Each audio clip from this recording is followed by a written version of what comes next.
তিনি এক সময় তাহাজ্জুদের নামাজ পড়ছেন, কিন্তু বৃদ্ধ বয়সে তার গায়ের শক্তি কমে গেল। কুমারের কাম, লোহার কাম। ফজরের আগে তাহাজ্জুদের টাইম।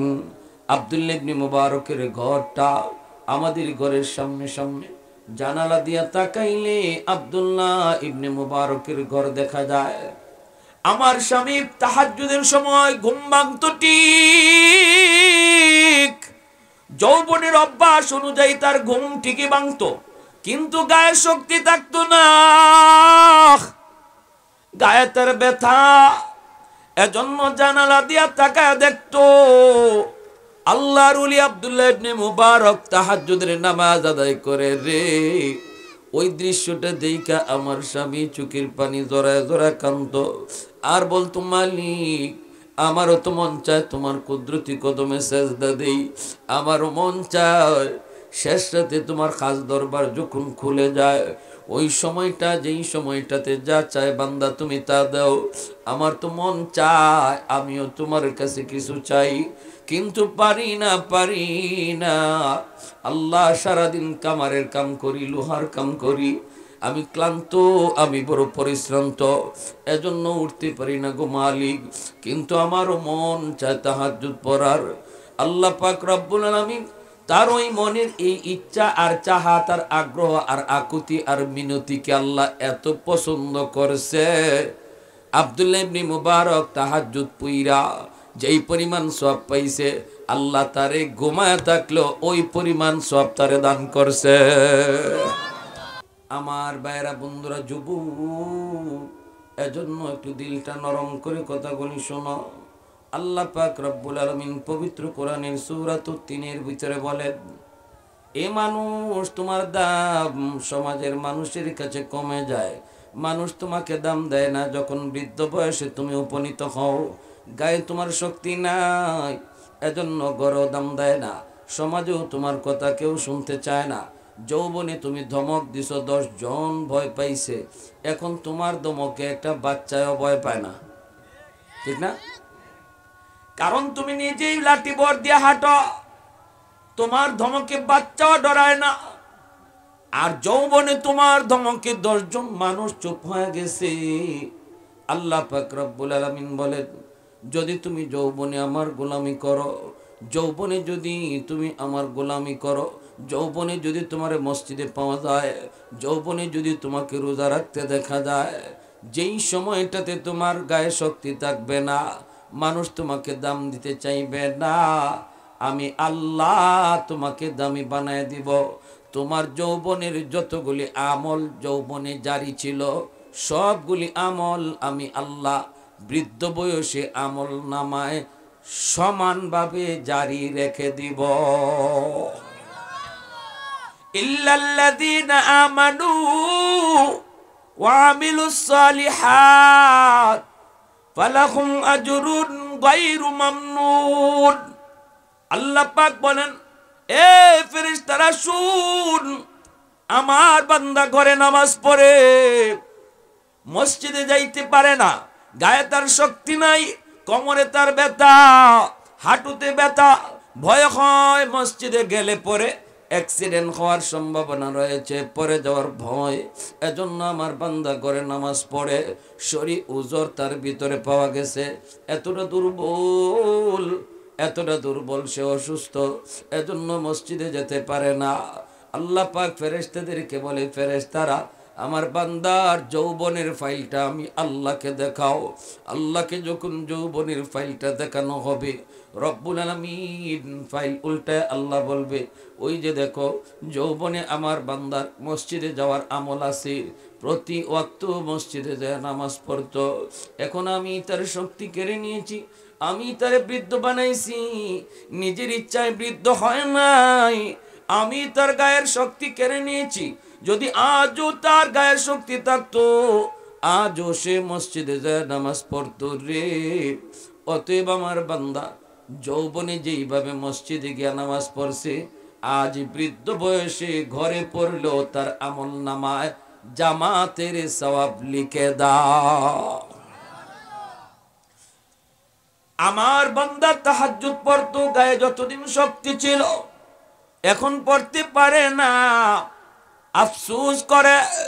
কিন্তু যৌবনের তাহাজ্জুদের সওয়াব লিখে দাও। আল্লাহু আকবার জোরে বলেন। আব্দুল্লাহ ইবনে মুবারক রহমাতুল্লাহি আলাইহি বহুত বড় আল্লাহর ওলি, বহুত বড় মুহাদ্দিস, বহুত বড় মুজাহিদ। 6 মাস হাদিস পড়াইতেন আর 6 মাস তিনি জিহাদে মগ্ন থাকতেন। আব্দুল্লাহ ইবনে মুবারক রহমাতুল্লাহি আলাইহি অনেক মুরিদান ছিল, অনেক ভক্তবৃন্দ ছিল। আল্লাহর ওলি যখন ইন্তেকাল করেন, স্বপ্ন যুগে ওনার একজন মুরিদ স্বপ্ন যুগে ওনারে দেইখা বলতেছে, ও আল্লাহর ওলি, কবরে আপনার সাথে কেমন আচরণ হয়েছে? আব্দুল্লাহ ইবনে মুবারক রহমাতুল্লাহি আলাইহি বলেন, আল্লাহ, আমার চেয়ে আমার পাশের বাড়ির একজন কামার লোহার কাজ করত, ওই কামারের মর্যাদা আল্লাহ আমার চেয়েও বাড়ায়া দিছে। তার মর্যাদা মাকাম আমার চেয়ে অনেক বেড়ে গেল। কি জন্য, কি জন্য? এই কথা শোনার পরে আল্লাহর ওলির ওই খাদেম, ওনার শাগরিদ সকালবেলা কামারের বাড়িতে চলে যায়। কামারের বাড়িতে হাজির হয়ে তার স্ত্রীকে জিজ্ঞেস করেন, মা, কি ছিল তোমার স্বামীর নেকামল একটু বলো। মহিলা কয়, আমার স্বামীর বেশি নেকামল তো মনে পড়ে না, তবে আমার যদ্দূর মনে পড়ে, আমার স্বামী যখনই তিনি নামাজের ওয়াক্ত হয়ে যেত, সাথে সাথে কাজ বন্ধ করে তিনি মসজিদে হাজির হইতেন। এত কঠিন পরিশ্রমের কাম, লোহার কাম, ওই লোহার কাম কইরা তিনি যখন বাড়িতে বসতেন, বাড়িতে পৌঁছে আসার নামাজ পড়ে যখন তিনি ঘুমাইতেন, শরীর তার ক্লান্ত হয়ে যেত। তিনি এক সময় তাহাজ্জুদের নামাজ পড়ছেন, কিন্তু বৃদ্ধ বয়সে তার গায়ের শক্তি কমে গেল। কামারের কাম, কুমারের কাম, লোহার কাম, ফজরের আগে তাহাজ্জুদের টাইম। আব্দুল্লাহ ইবনে মুবারকের ঘরটা আমাদের ঘরের সামনে সামনে, জানালা দিয়া তাকাইলে আব্দুল্লাহ ইবনে মুবারকের ঘর দেখা যায়। আমার স্বামী তাহাজ্জুদের সময় ঘুম ভাঙতো ঠিক, যৌবনের অভ্যাস অনুযায়ী তার ঘুম ঠিকই ভাঙতো, কিন্তু গায়ে শক্তি থাকতো না, গায়ে তার ব্যথা। এজন্য জানালা দিয়া তাকায় দেখতো আল্লাহর ওলি আব্দুল্লাহ ইবনে মুবারক তাহাজ্জুদের নামাজ আদায় করে রে। ওই দৃশ্যটা দেখা আমার স্বামী চোখের পানি জড়ায় জড়ায় কাঁদতো আর বলতো, মালিক, আমারও তো মন চায় তোমার কুদরতি কদমে সেজদা দেই, আমারও মন চায় শেষ রাতে তোমার খাস দরবার যখন খুলে যায়, ওই সময়টা, যেই সময়টাতে যা চায় বান্দা তুমি তা দাও। আমার তো মন চায় আমিও তোমার কাছে কিছু চাই, কিন্তু পারি না, পারি না। আল্লাহ, সারাদিন কামারের কাম করি, লোহার কাম করি, আমি ক্লান্ত, আমি বড় পরিশ্রান্ত, এজন্য উঠতে পারি না গো মালিক, কিন্তু আমারও মন চায় তাহাজ্জুদ পড়ার।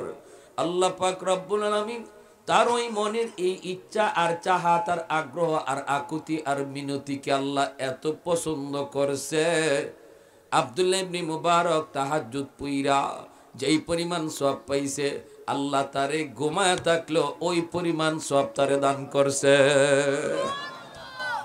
আর একটু জোরে মুহাব্বতের সাথে সুবহানাল্লাহ। এজন্য আল্লাহ পাক রব্বুল আলামিন ওই মানুষটারে ইবাদতের পেনশন দেয়া দেয়। দুনিয়ার সরকার তারা বেতনের পেনশন দেয়। সরকারি চাকরি যখন নির্ধারিত মেয়াদ পর্যন্ত, নির্ধারিত বয়স পর্যন্ত, আল্লাহর কোন বান্দা সরকারি চাকরি যখন করে, সরকার তারে এক পর্যায়ে আর তারে ডিউটি করতে দেয় না। সরকার কই, এইবার তুমি ঘরে বসা থাকো, তুমি তোমার নির্ধারিত টাইম মতো আমার বিধান, আমার ডিউটি তুমি ঠিক মতো পালন করেছ, এখন তুমি দুর্বল হয়ে গেছো, আমি সরকার তোমার ডিউটির উপরে খুশি, তুমি এখন বাড়িতে থাকো, অফিসে আসা লাগবে না, বেতন তোমার অ্যাকাউন্টে পৌঁছে যাবে। আল্লাহ পাক বলে, আমি সকল সরকারের সরকার, আমার বান্দা যখন তার গায়ে শক্তি থাকা পর্যন্ত আমার কদমে সেজদা দেয়, আমি আল্লাহ যখন পারে না তখন তারে ঘরে বসাইয়া ইবাদতের পেনশন দেই।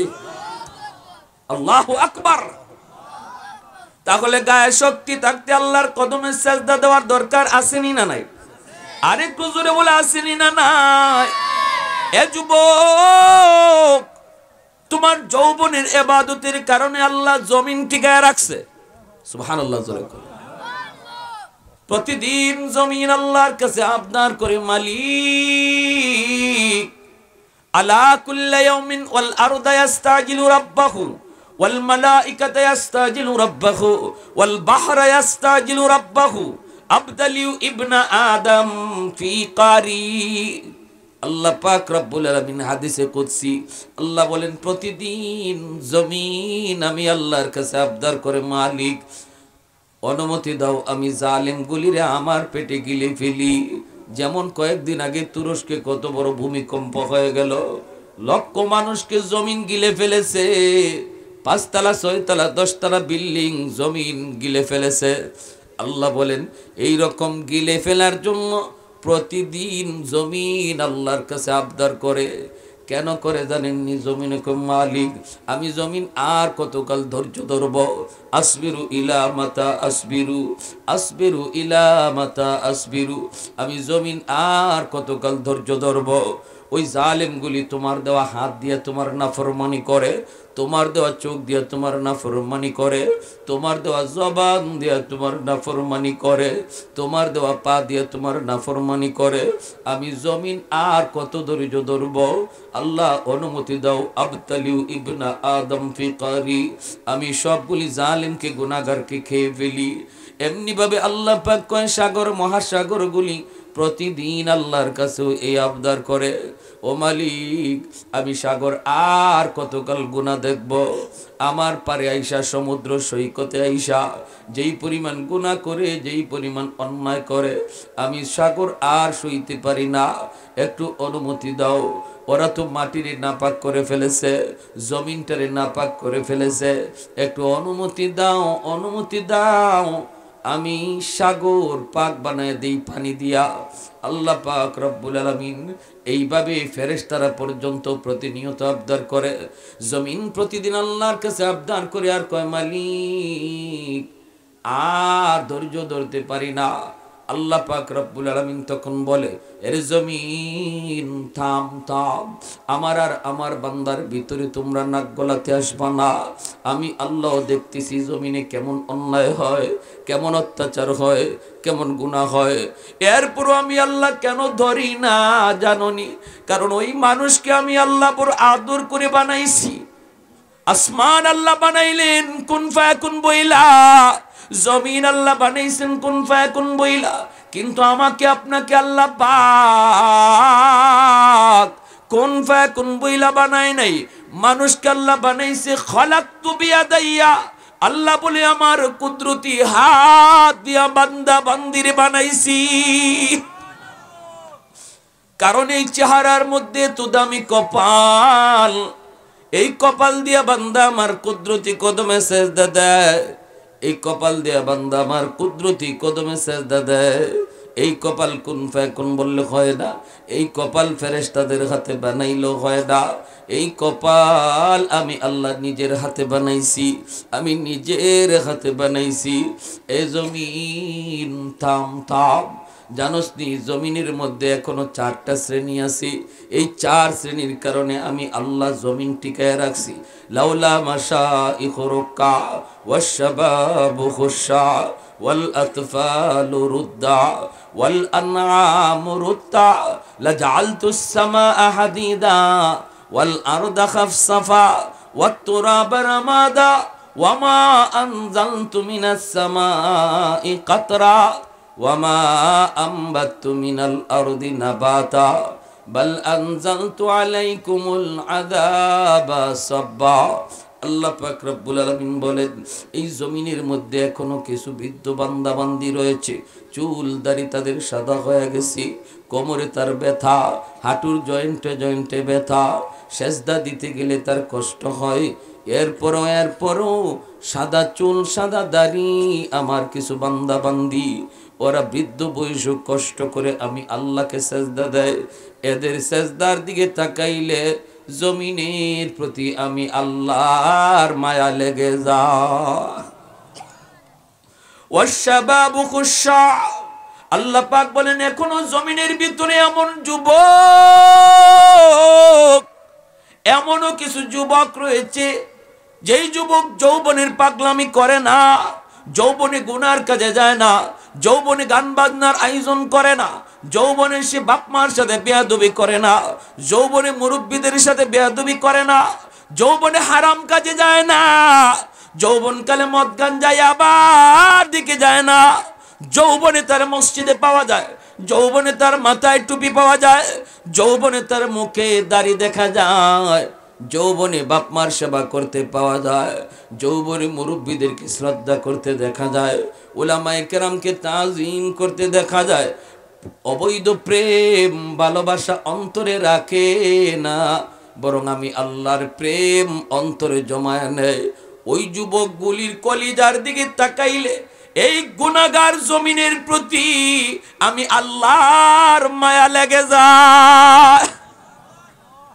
আল্লাহ বলে রে জমিন, 3 নাম্বার হলো জমিনের ভিতরে এমনও কিছু পশু পাখি আছে, যদি জমিনে গজব নাজিল হয় মানুষের সাথে ওই পশু পাখিগুলি ওরাও গজবে শামিল হয়ে যায়। অথচ পশু পাখির কোনো অন্যায় নাই, কোনো অপরাধ নাই, এদের কোনো দোষ নাই, কারণ পশু পাখির উপরে আমি আল্লাহর কোনো বিধান নাই, বিধান জারি হয়েছে মানুষের উপর। এই মানুষের গুনার কারণে যখন আসমানি জমিনি গজব জমিনে নেমে আসে, পশু পাখিগুলি তারাও গজবের শামিল হয়ে যায়, গজবের ভিতরে পড়ে যায়। ওদের দিকে তাকাইলেও এই জমিনের প্রতি আমি আল্লাহর বড় মায়া লেগে যায়। মালিক বলে 4 নাম্বার হলো প্রতিটা ঘরে ঘরে কিছু শিশু বাচ্চা আছে, ওয়াল আতফালুর রুদ্দা, শিশু বাচ্চাগুলি আছে, ওই শিশু বাচ্চাগুলি ওরা অবুঝ, ওরা নিষ্পাপ, ওদের কোনো গুনাহ নাই, ওরা মাসুম। গুনাহ করছে তার বাপি, গুনাহ করছে তার মা, গুনাহ করছে তার বড় ভাই, ওই বাপ মার গুনার কারণে জমিনে যখন গজব আসতে চায় আল্লাহ পাক বলে তখন ওই গজবের ভিতরে এই ছোট্ট ছোট্ট মাসুম বাচ্চাগুলি এরাও গজবের মধ্যে পইরা যায়। অথচ এই বাচ্চাটার কোনো দোষ নাই, এই বাচ্চাটার কোনো অপরাধ নাই। ওই বাচ্চাটার চোখের পানির দিকে তাকাইলে এই জমিনের প্রতি আমি আল্লাহর মায়া লেগে যায়। এজন্যই ছোট ছোট বাচ্চাকে আদর করবেন, মারবেন না, ধমক দিবেন না, আঘাত করবেন না, কারণ ওই ছোট্ট বাচ্চাটার উসিলায় আল্লাহ তোমারে আমারে বাঁচায় রাখছে। আল্লাহু আকবার, জোরে খাও। আযাব গজব থেকে আল্লাহ পাক ছোট ছোট অবুঝ নিষ্পাপ বাচ্চাগুলির খাতিরে আল্লাহ জমিনে গজব থেকে জমিনে বাঁচায়। ঘরের বাচ্চাগুলির মায়া করবেন, দুষ্টামি করলেও মারবেন না, একটু শাসন করবেন, একটু ধমক দিবেন, কিন্তু দিল দিয়া ভালোবাসবেন, অন্তর দিয়া বাচ্চাগুলির আদর করবেন, বুক ভরা ভালোবাসা বাচ্চাগুলির দিবেন। আল্লাহ খুশি হবে, কারণ ওরা নিষ্পাপ, ওরা নিষ্পাপ, ওদের কোনো গুনাহ নাই। ভাইরা বন্ধুরা জন্য বলতেছিলাম, আল্লাহ পাক রব্বুল আলামিন ওই জমিন এবং ওই সাগর মহাসাগর এদেরকে আল্লাহ প্রতিদিন ধমক দেয়, চুপ, কথা বলবি না। এটা আমি বুঝবো আর আমার বান্দা বান্দি বুঝে। এই জমিনে এমন আমার কিছু বান্দা বান্দি আছে, উলামায়ে কেরামের কথা শুই না কখন জানি দিল গলে যায়, গুনার বোঝা নিয়ে মাহফিলে হাজির হয়, আর কোন কথাটা কখন জানি দিলে বসে, চোখের পানি জড়ায় তওবা করে, আমি আল্লাহ তার পিছনের জীবনে সব গুনাহ মাফ করে দেয়। শুধুমাত্র গুনাহ মাফ করে আল্লাহ তা না, ফাউলাইকা ইউবাদদিলুল্লাহু সাইয়্যাতিহিম হাসানাত। আল্লাহ পাক বলে আমি তার পিছনের গুনাহগুলিকেও নেকি দ্বারা বদলায় দেই, নেকি। এজন্য রে ভাই, এখানে আমরা যারা বসলাম, এখন যদি খাঁটি দিলে নিয়ত করি মালিক আর গুনাহ করব না। এ যুবক, অনেকগুলি যুবক চোখে পড়তেছি, যৌবন কালটারে অনেক মূল্যায়ন করো, কারণ এই যৌবনই আল্লাহকে খুশি করার টাইম। যৌবন কালটাই হলো আল্লাহরে খুশি করার বয়স। এই যৌবনে যুবক যখন আল্লাহর বিধান মানে আল্লাহরে ডরায়, আল্লাহরে ভয় পায়, তখন আল্লাহ পাক রব্বুল আলামিন যুবকের নাম অলির খাতায় তুলে, কেন তুমি তওবা করবা না? তুমি মনে করতেছো আমার এখনো বয়স হয় নাই, এখনো আমার নামাজ ধরার টাইম হয় নাই, এখনো গুনাহ ছাড়ার বয়স হয় নাই। এরে যুবক, একটু তাকায় দেখো না, ডান দিকে তাকাও, তোমার বন্ধু কবরে শুয়ে আছে, বাম দিকে তাকাও, খেলার সাথে কবরে চলে গেছে, সামনের দিকে তাকাইলে দেখবা লেখাপড়ার সাথে কবরে শুয়ে আছে। মানুষের গড় আয়ু কমে গেছে, মুরব্বীর সংখ্যা সমাজে আস্তে আস্তে কমে যাইতেছে। আর যুবকগুলি মুরব্বী হওয়ার টাইম পায় না, চুলদারি সাদা হওয়ার টাইম পাওয়া যায় না, এর আগেই কবরের ডাক চলে আসে। তোমার মতো যুবক, সেও মনে আশা করেছিল আমি নামাজ ধরবো, আল্লাহর ভয় করব, গুনাহ ছাড়ব, একটু সময় পার হোক। জীবনে সেই সময়টা আর পায় নাই, সেই সুযোগ আর পাই নাই। আমার মসজিদের পাশে একজন টেইলার, টাটকা যুবক, সারা রাত টেইলারি কাজ করছে। ঈদের রাত সকালবেলা মানুষজন গেছে তার কাপড় চোপড় আনার জন্য, কিন্তু যায় দেখে টেইলারে দরজা খুলে না, অথচ ভিতর থেকে এখনো গান বাজতেছে, মোবাইলের গান শুনতেছিল আর কাজ করতেছিল। দরজা ভাঙ্গে ভিতরে ঢুকলো, ঢুকে দেখে গান ঠিকই বাজে, যুবকের লাশটা মেশিনের পাশে পইরা আছে। এই যুবক তো জানতো না এই রাতটাই তার জীবনের শেষ রাত। তুমি কেমনে জানলা ইয়ারফোন লাগায় রাতে ঘুমাও? এই রাতটা তোমার জীবনের শেষ রাত হবে না, তোমারে কে বলল? কত যুবক ঘুমায় আর ঘুম থেকে ওঠে না। কত যুবক মা বাবার কাছ থেকে বিদায় নিয়ে বের হয় আর বাপ মার কাছে ফিরে না। কত বাবা সন্তানের কাছ থেকে ঘর থেকে বিদায় নিয়ে হাসি মুখে গেল, এই বাবার চেহারা সন্তান আর দেখলো না। অতএব তোমারে কে এই গ্যারান্টি দিল রে যুবক? একটু মনটা দিলটা নরম করে কথাগুলি শোনো। এই বয়সটাই হলো আল্লাহকে খুশি করার বয়স। বৃদ্ধ মানুষ গায়ে শক্তি নাই, গুনাহ করে না, এতে আল্লাহ এত খুশি না। যত খুশি হয় যুবকের গায়ে শক্তি আছে, গুনাহ করার সুযোগ আছে, এরপরও করে না। এজন্য আল্লাহ খুশি হইয়া তারে ওলির খাতায় নাম উঠায় দেয়। লা ওয়ারআকাল কাফি, আমার মায়ার নবী রহমতের নবী বলেন, লা ওয়ারআকাল কাফি, সুযোগ ছিল যার গুনাহ করার, এরপরও যে গুনাহ করে না, শক্তি ছিল গুনাহ করার, এরপরও গুনাহ করে না, সেই হলো আল্লাহর ওলি। সুযোগ ছিল সুদের ব্যবসা করার, কারণ গায়ে শক্তি আছে, গোষ্ঠীও তার বড়, টাকাও আছে কচকচে টাকা, এরপরও আল্লাহর ভয়ে সুদের ব্যবসা করে না, আল্লাহর ভয়ে সুদের ব্যবসা করে না। সুযোগ ছিল মেম্বারের গম চুরি করার, এরপরও গম চুরি করে না। সুযোগ ছিল চেয়ারম্যানের রাস্তার টাকা মারার, এরপরও করে না, শুধুমাত্র আল্লাহর ভয়ে। মায়ার নবী বলেন, যার সুযোগ ছিল গুনাহ করার, এরপরও করে না, শুধু আল্লাহর ভয়ে, যাই না রাইকো, সেই হলো তোমাদের ভিতরে সবচেয়ে বড় পরহেজগার। প্যারে হাজির, এজন্য বলতেছিলাম, আল্লাহ রাব্বুল আলামিন পবিত্র কোরআনুল কারীমের সূরাত ৩ এই সুসংবাদ দিয়েছেন। সুসংবাদটা কি?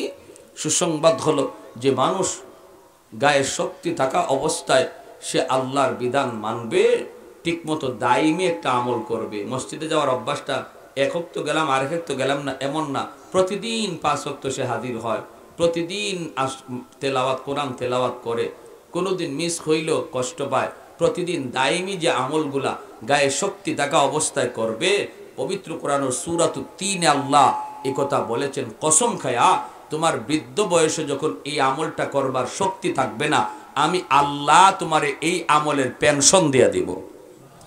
অর্থাৎ আমল জারি থাকবে, জারি, আমল বন্ধ হবে না, আমল বন্ধ হবে না। এজন্যই জুন্নুন মিসরি রহমতুল্লাহ আলাইহি বহুত বড় আল্লাহর এক ওলি, তিনি নদীর কিনারা দিয়ে হাঁটতেছেন আর দেখেন একটা বিচ্ছু নদীর পারে দাঁড়ায় রয়েছে। বিচ্ছুটা নদী পার হতে চায়। জুন্নুন মিসরি রহমতুল্লাহ আলাইহি ইনি অপেক্ষা করতেছেন, দেখতেছেন দেখি বিচ্ছুটা কি করে, কেমনে নদী পার হয়। নদীতে কোনো খেয়া নাই, নদীতে কিছু নাই, পার করার কিছু নাই। হঠাৎ করে দেখেন পানির নিচ থেকে একটা কচ্ছপ, যেটাকে আপনারা সিলেটি ভাষায় মনে খাট্ট হন, এই কচ্ছপ পানির উপরে উঠছে। উঠিয়া বাসতে বাসতে নদীর কিনারে আসছে, আর বিচ্ছুটা লাফ দিয়া কচ্ছপের পিঠে বসছে, আর কচ্ছপ খেয়া হইয়া নদীর এপার থেকে ওই পারে বিচ্ছুটারে পৌঁছাইয়া দিছে। আল্লাহ পারেনি না? পারে না? এই ক্ষমতা আল্লাহর আসেনি না? নেই?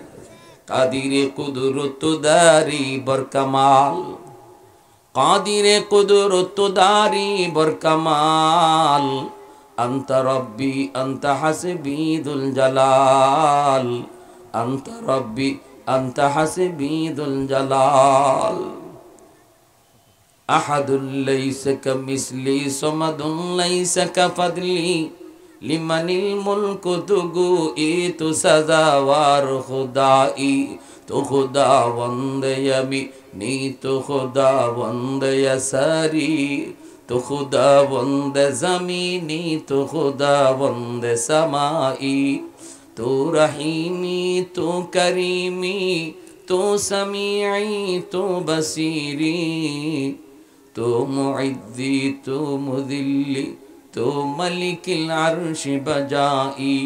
বরি আজ খুরদন ও খুফতন, বরি আজ তোহমতি মরদন, বরি আজ বিম উমিদি, বরি আজ রঞ্জ বালাই। আল্লাহু আকবার। জুন্নুন মিসরি কয়, মালিক, একটা বিচ্ছুরে তুমি তোমার কুদরতে নদী পার করাইছো, আমারও পার করাও।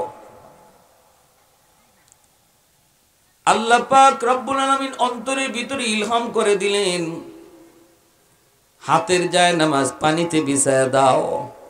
সুবহানাল্লাহ, আস্তে কইবেন। হাতের যায় নামাজ পানিতে বিছায়া দাও, যায় নামাজে তুমি বসে যাও। আল্লাহ পাক যায় নামাজে বসে নদী পার করতে পারেনি না? পারে না?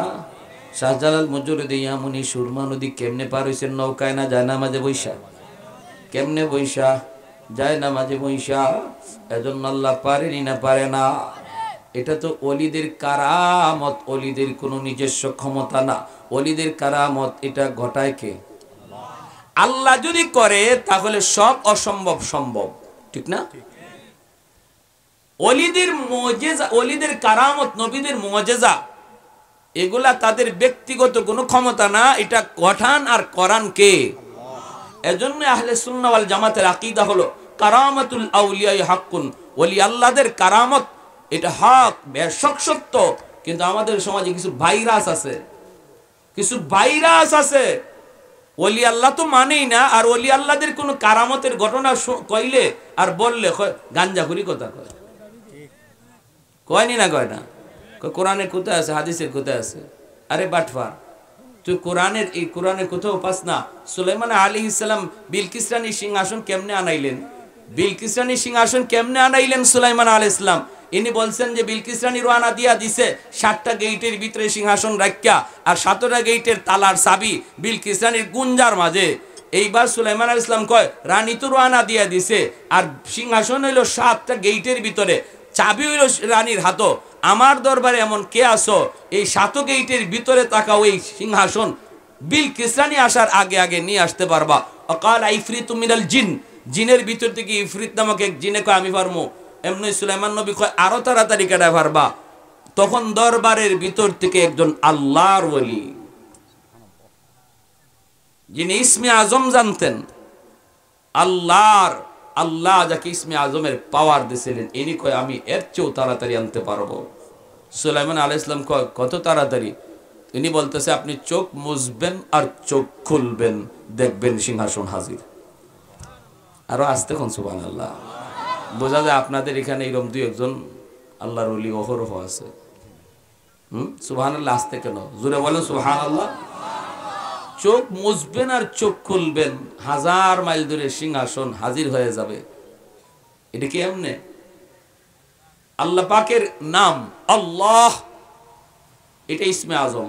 কেউ যদি আল্লাহ নামের উপরে মস্ত হয় তাহলে আল্লাহ তাকে এই পাওয়ার দিয়া দেয়। সে আল্লাহ কইয়া ডাক দিয়া যেটা চাইবো আল্লাহ এটাই দিয়া দিব।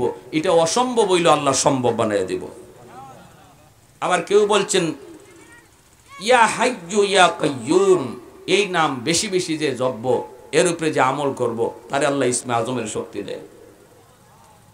বুঝে আসছে ভাই? আমরা আল্লাহ নামের জিকির বেশি বেশি করব ইনশাআল্লাহ।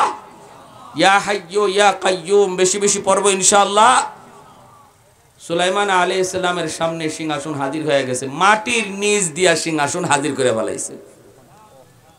বিলকিস রানী আসছে, সিংহাসন থুইয়া আইছে, সুলাইমান নবীর দরবারে আয়া ছায়া দেখে, মা এটা দিয়ে আমারটার মতো লাগে।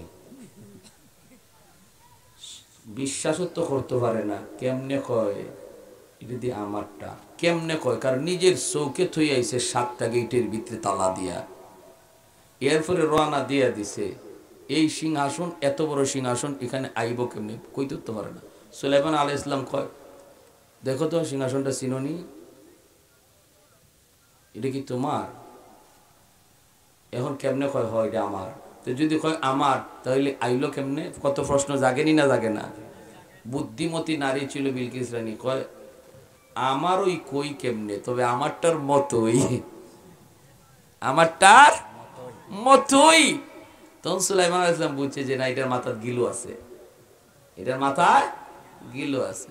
আল্লাহ তো এই ঘটনাটা, এই একজন ওলির কারামতের ঘটনাটা আল্লাহ কোরআনে কইছেন। তো তুমি যদি ওলির অসম্ভব কোন কারামত শুনাইলেই গাঞ্জাখুরি কথা কতি, এটা কি কইবা?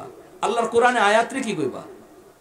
সব বুদ্ধি এখানে চলবে না যেখানে আল্লাহর ক্ষমতা প্রয়োগ হবে, ঠিক কি না?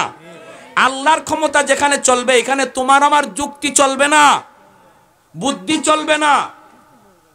এখানে আবার আপনার বুদ্ধি হায়রান হয়ে যাবে। এজন্য আল্লাহ বলছেন এই মেরাজের মাস, সবে কি কয় রজব মাস চলতেছে, মেরাজের আলোচনা করতে যে আল্লাহ সুবহানাল্লাযী আসরা বিআবদিহি কয়া শুরু করছেন। আল্লাহ শুরু করবেন, আমি আমার বন্ধুরে হেরেম শরীফ থেকে বাইতুল মুকাদ্দাস নিয়ে গেছি, সুবহানাল্লাহ আগে কেন বললেন? তাফসীরি কিতাবে এর ব্যাখ্যা দিয়েছেন। আল্লাহ বুঝাইতে চান আমি এমন এক ঘটনা তোমাদেরকে এখন শোনাবো যেটা আমি আল্লাহ করাইছি, এটা তোমাদের বুদ্ধিতে ধরবে না, যুক্তিতে ধরবে না, তোমাদের ব্রেইন হয়রান হয়ে যাবে। এরপরও বিশ্বাস করো আর মুখ দিয়ে সুবহানাল্লাহ বলো, কারণ আমি আল্লাহর কাছে সব অসম্ভব সম্ভব হয়ে যায়। ঠিক কিনা জোরে বলে? জন্নুল মিসরি রহমাতুল্লাহি আলাইহি ইনি এরকম ভাবে জায়নামাজ বিছাইয়ে দিয়েছেন আর জায়নামাজে বসে পড়ছেন। আল্লাহ পাক রব্বুল আলামিন জায়নামাজে বসাইয়া আল্লাহর ওলিরে নদী পার করাইয়া দিয়েছেন। আল্লাহর ওলি বিচ্ছুর পিছনে পিছনে দৌড়ান আর টার্গেট নিলেন, বিচ্ছুটা কই যায়, কোথায় যায়, আমি একটু দেখব। হঠাৎ করে দেখেন হাওরের মাঝখানে একটা গাছ, গাছের নিচে একটা যুবক মনের আনন্দে ঘুমাইতেছে, মনের আনন্দে ঘুমাইতেছে। ওই যুবকের দিকে বিচ্ছুটা রওনা দিয়ে দিল। আল্লাহর ওলিও বিচ্ছুর পিছনে পিছনে রওনা দিলেন। পাশে যায় দেখেন বিচ্ছুর মাথা, ওই দেখা যায় এই যুবকের মাথার পাশে একটা বিষাক্ত সাপ ফনা ধরে আছে, যে কোনো মুহূর্তে যুবকটারে কামড় দিবে, একদম পজিশন রেডি, কামড় দেওয়ার জন্য পজিশন রেডি। বিচ্ছুটা দ্রুত বেগে গেল, যাইয়াই লাফ দিয়া সাপের মাথায় উঠল। ওইটাই সাপরে এমন ভাবে একটা দংশন করলো, বিচ্ছুর যন্ত্রণায় সাপ সাথে সাথে মারা গেল। আল্লাহর ওলি যুবককে ঘুম থেকে উঠাইলেন, রে যুবক, কি তুমি নেক আমল করেছো? আল্লাহকে কেমনে তুমি এত খুশি করলা? আল্লাহ আজকে তার নিজের কুদরতে তোমারে বিপদ থেকে বাঁচাইল। এই কথা বলতেই যুবক মাথার পাশে তাকায় দেখে সাপ মরে আছে, সাপ মরে আছে, বিষাক্ত সাপ। আল্লাহর ওলি সব ঘটনা যখন তারা শোনায় বললেন, যুবক চুকির পানি জড়াইয়া আল্লাহর কুদরতি কদমে সেজদা দিয়ে শুকরিয়া আদায় করে আর বলতেছে, আল্লাহর ওলি, আমার বেশি নেকামল মনে পড়ে না, তবে আমার যদ্দূর মনে পড়ে আমি যেখানেই থাকি না কেন আমি হলাম একজন রাখাল। মানুষের উট রাখালি করি, মানুষের দুম্বা রাখালি করি। যখনই কোনো নামাজের অক্ত হয়ে যায়, জঙ্গলে থাকলেও আমি নামাজ আগে আদায় করে নেই, হাওরে থাকলেও আমার নামাজ থেকে আমি গাফিল থাকি না। দুনিয়ার কোনো কাজ আমাকে নামাজ থেকে গাফিল করতে পারে না। অথচ আজকে আমার দোকানদারি মসজিদের নামাজ থেকে আমার গাফিল করে দেয়। যুবক, তোমার দোকানদারির কারণে তুমি মসজিদে যাইতে পারো না। তুমি যদি মসজিদে যাইতা আর দোকানের শাটার বন্ধ করতা, সকাল থেকে নিয়ে সন্ধ্যা পর্যন্ত যে টাইম তুমি দোকানদারিতে দিছো, এই দোকানদারির পুরা টাইমটা আল্লাহ পাক নফল বন্দেগীর ভিতরে ঢুকায় দিত। এই টাইমের ভিতরে তুমি জিকির করলে যেই সওয়াব, কোরআন তেলাওয়াত করলে যেই সওয়াব হইতো, ওই সওয়াব আল্লাহ তোমাকে দান করত। কিন্তু নামাজ না পড়ার কারণে পুরা টাইমটাই তোমার গুনার কাজে ব্যয় হয়ে গেল। এর যুবক, ওই যুবককে আমি যেখানেই থাকি সেখানেই নামাজ আদায় করে নেই। এরপরে আরেকটা কথা কয়, আমি যখন ঘুমাইতে যাব তখন আল্লাহর কাছে দোয়া করলাম, মালিক আমি তো একটু ঘুমাবো। কোন ভরসায় ঘুমাবো? যদি কোনো জীব জানোয়ার আমাকে হামলা করে, বাঁচানোর কেউ নেই গো আল্লাহ, তুমি সারা। আমি তোমার উপর ভরসা করে ঘুমাইলাম। ওয়ামাইয়া তাওয়াক্কাল আলাল্লাহ ফাহুয়া হাসবু। আল্লাহ বলে, কেউ যদি আমি আল্লাহর উপর 100 ভরসা করে, আমি আল্লাহ তার নিরাপত্তাও 100 দান করি।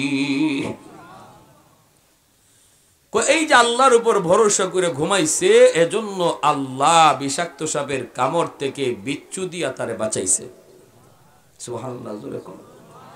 তাহলে এই যুবক যৌবনেই আল্লাহর ওলি হয়ে গেছে, আল্লাহরে খুশি করে ফেলাইছে, ঠিক না? এজন্য তুমি যদি আল্লাহকে খুশি করতে পারো, আল্লাহ রাব্বুল আলামিন কয়, বান্দা তুমি যদি আমারে খুশি করো, তাহলে তোমার জীবনের যত ভয়, তোমার জীবনের যত মুসিবত, তোমার জীবনের যত পেরেশানি, সবকিছু জিম্মাদার আমি আল্লাহ। আল্লাহ আল্লাহ ইন্না আউলিয়া আল্লাহি লা খাউফুন আলাইহিম ওয়ালা হুম ইয়াহজানুন। তুমি যদি আমার ওলি হও, তুমি যদি আমারে খুশি করো, ওলি হওয়া মানে কি আল্লাহরে খুশি করা। তুমি যদি আমারে খুশি করতে পারো, তাহলে তোমার জীবনের কোনো ভয় নাই, তোমার জীবনে কোনো পেরেশানি নাই, তোমার জীবনে কোনো টেনশন নাই। আসবে ভয়ের বস্তু, কিন্তু দেখবো আমি আল্লাহ। পেরেশানি আসবে, বাঁচাইবো আমি আল্লাহ। তাহলে নিজেরে আল্লাহর ওলি বানানোর দরকার আছে না নাই? কিভাবে আল্লাহরে খুশি কইরা? আল্লাহরে খুশি করতে হয় কিভাবে? আল্লাহরে খুশি করা সবচেয়ে সহজ, এর চেয়ে সহজ আর কিছু নেই। এই মুহূর্তে যদি আমরা তওবার নিয়ত করি, এই মুহূর্তে সাথে সাথে আল্লাহ আমার উপরে খুশি। তওবার নিয়তটা যদি এখন করি, আল্লাহ যা করছি ভুল করছি আর করবো না, তখন আসার আগে আমার নাম ছিল গুনাহগারের খাতায়, আর এই তওবা করার সাথে সাথে আল্লাহ নাম উঠিয়ে দেবে ওলির খাতায়। তাহলে এই নিয়তটা যে আল্লাহ জীবনে যত রোজা ছাড়ছি, ভুল করছি আর ছাড়বো না, সামনে রমজান, আল্লাহ রজব মাস পবিত্র মাস চলতেছে, আল্লাহ নামাজ ছাড়ছি, ভুল করছি আর ছাড়বো না। আল্লাহ কখন কোন সময় আজরাইলের সাথে সাক্ষাৎ হয় মালিক জানি না। আল্লাহ তওবা করলাম, আর জীবনে আমি তোমার নারাজ করবো না। এই দিল থেকে এই নিয়তটা করার নিয়ত কার কার আছে? একটু হাত উঠে আল্লাহকে দেখান। আল্লাহ তুমি প্রতিটা হাতকে কবুল করো, মঞ্জুর করো। তাহলে যদি দিল থেকে করি, তাহলে এই মুহূর্তে আমার নাম সেকেন্ডের ভিতরে আল্লাহ খুশি হইয়া নাম ওলির খাতায় উঠাইয়া দিবে। আত্তাইবু মিনাজ যামবি কামান লা যামবা লা। এজন্য নবী বলেছে, তওবাকারীর আমল নামা কোনো গুনাহ তো থাকেই না, গুনার আলামত আল্লাহ রাখে না। এমনকি তো গুনাহ মিটানোর পর যে খালি জায়গা থাকে, এই খালি জায়গাটা নেকি দ্বারা আল্লাহ ভরপুর করে দেয়, নেকি দ্বারা ভরপুর করে দেয়, যেন কোনো আলামতই না থাকে। হাসরের মাঠে কেউ যেন তারে খুঁটা দিতে না পারে, শরম দিতে না পারে। আল্লাহ আমাদের সবাইকে কথাগুলো আমল করার তৌফিক দান করুন। সবাই বলে